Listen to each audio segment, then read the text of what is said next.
प्रिय विद्यार्थियों, आज इस वीडियो में हम चर्चा करेंगे बलबन, जिसने 1266 ईस्वी से 1287 ईस्वी तक शासन किया, गुलाम वंश के महत्वपूर्ण शासकों में से, सुल्तानों में से एक है।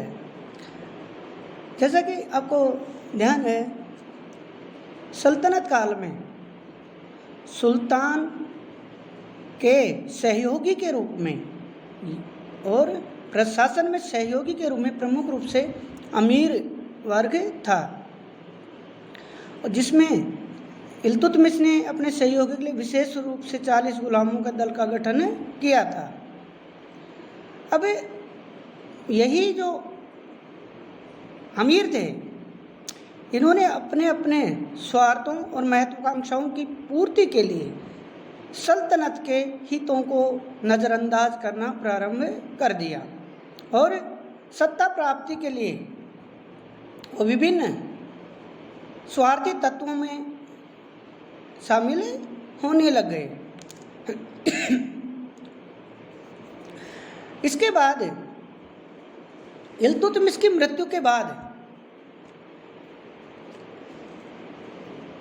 जैसा कि आप देखते हैं, जिस तरह से अमीरों ने उसकी इच्छा के विरुद्ध रुकनुद्दीन फिरोज, फिर रुकनुद्दीन फिरोज के बाद रजिया जनता के सहयोग से दिल्ली की गद्दी पर बैठी, तो अमीर उसके विरोधी हो गए, क्योंकि वो उसमें अमीरों का प्रभाव या अमीरों की राय नहीं ली गई थी। उसके बाद रजिया का पतन हुआ।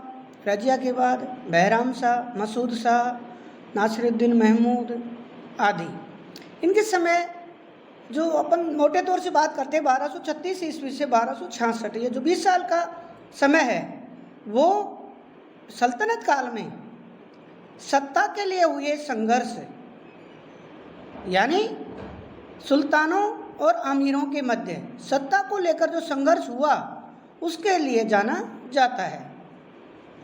इन 20 सालों में सुल्तान के पद की जो गरिमा थी, प्रतिष्ठा थी, वो नीचे आ गई और वो धरातल में चली गई, और सुल्तान के पद का जनता और विशेषकर प्रजा के नज़रों में उसका महत्व यानी प्रतिष्ठा समाप्त हो गई।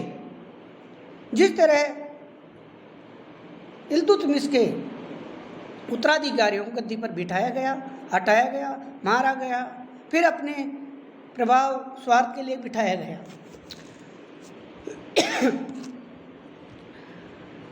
जो 20 साल का समय है, उसमें आप मान सकते हैं कि अमीर सफल रहे और सुल्तान का पद की प्रतिष्ठा और गरिमा खत्म हुई।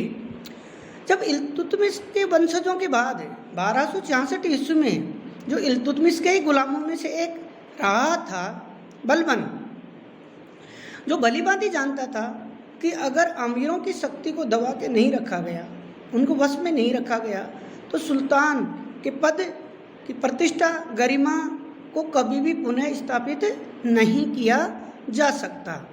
इसलिए बलबन ने गद्दी पर बैठने के साथ ही एक सख्त और कठोर नीति का पालन किया, नीति को लागू किया। बलबन की जो कठोर नीति की अपन चर्चा करते हैं, जानते हैं, सुनते हैं, रक्त और लोह की नीति। लेकिन मित्रों, रक्त और लोह जैसे शाब्दिक अर्थ हैं, रक्त यानी खून बहाना, जैसे खून, जो रक्त बहाने पर, खून बहाने पर आधारित हो, ऐसा नजर आता है, लगता है। लोह यानी लोहा, लोहा से तात्पर्य है शक्ति। यह जैसे ऐसे नजर आता है कि कोई बहुत शक्ति के साथ हथियारों का, अस्त्र शस्त्रों का इस्तेमाल किया गया होगा, क्या बड़ी सैनिक विजय हासिल की गई होगी। लेकिन आप